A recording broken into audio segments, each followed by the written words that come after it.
This is 3 News Daily. Hello, everyone. Welcome to 3 News Daily on this Monday, August 28th. Thank you for being with us here in Northeast Ohio. I'm Stephanie Haney.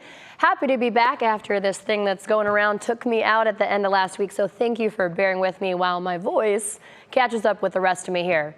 Okay, now to your news. A 3.6 magnitude earthquake hit Northeast Ohio late last night in Madison. Now, this is the second earthquake we've recorded around here in the last few days.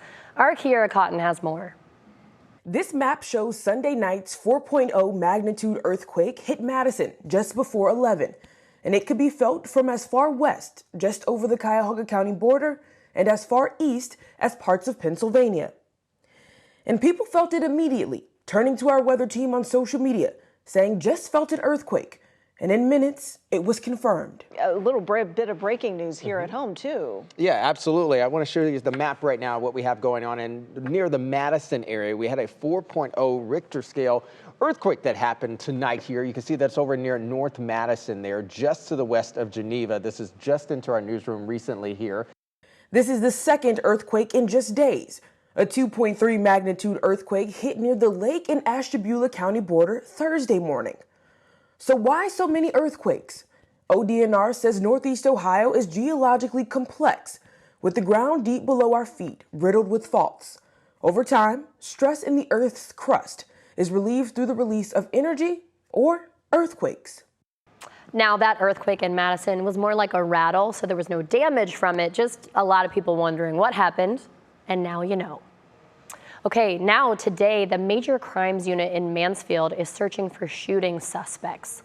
Police say they're looking for Michael Lee Coffey Jr. and Avanta Shamar Dakota Payne Adams, who are facing murder charges. They're suspected of shooting 4 people outside a home early Sunday morning, and one of those people died. It happened around 2:30 a.m. on Blymuir Avenue. If you have any information that could help this investigation, please call the Mansfield Police Department.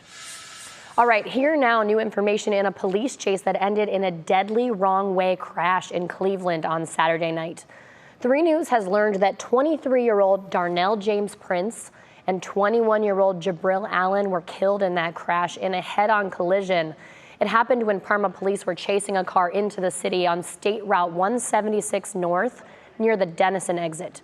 We reached out to Parma police for any more details they can share with us, but they haven't gotten back to us yet. Now, today in Greene, we learned a woman will spend the next 6 to 9 years in prison. This is after crashing into a home and killing a man.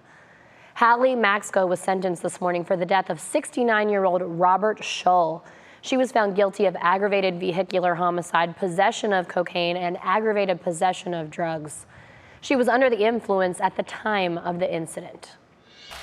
Also, today in Shaker Heights, a former attorney for the IRS who was found guilty of voter fraud was sentenced to 3 years in prison and issued a $10,000 fine. 56-year-old James Saunders, a registered Republican, voted in both Ohio and Florida in 2020 and 2022. He's also accused of doing it in 2014 and 2016, but the statute of limitations had passed for those allegations. Now, speaking of elections, here's our question of the day. With the 2023 general election just over 2 months away, we want to know, how do you feel about legalizing marijuana being on the ballot? Post your comment on the WKYC Facebook page, and we'll talk about it during 3 News at 4 and 5. And before we go, the current Guinness World Record holder for being the oldest woman to cycle across the U.S. coast to coast when she did it at 67, she's on the way to beating her own record and doing it again. This is 73-year-old Lynn Salvo. She started on Pacific Beach just south of Seattle on June 18th and plans to finish in late September in Portland, Maine. We caught up with her in Menor yesterday. When I did it, I thought, I absolutely loved it. For some reason, the bigness of the adventure suited my personality, and just exploring things at bicycle pace just suited my personality completely. I just loved it. Her goal is to bring a message of peace to the community she pedals through in honor of her brother, who she lost in the Vietnam War, and she'll be 74 when she finishes. All right, thanks for being with us for 3 News Daily in Northeast Ohio. Enjoy this afternoon. We'll see you soon.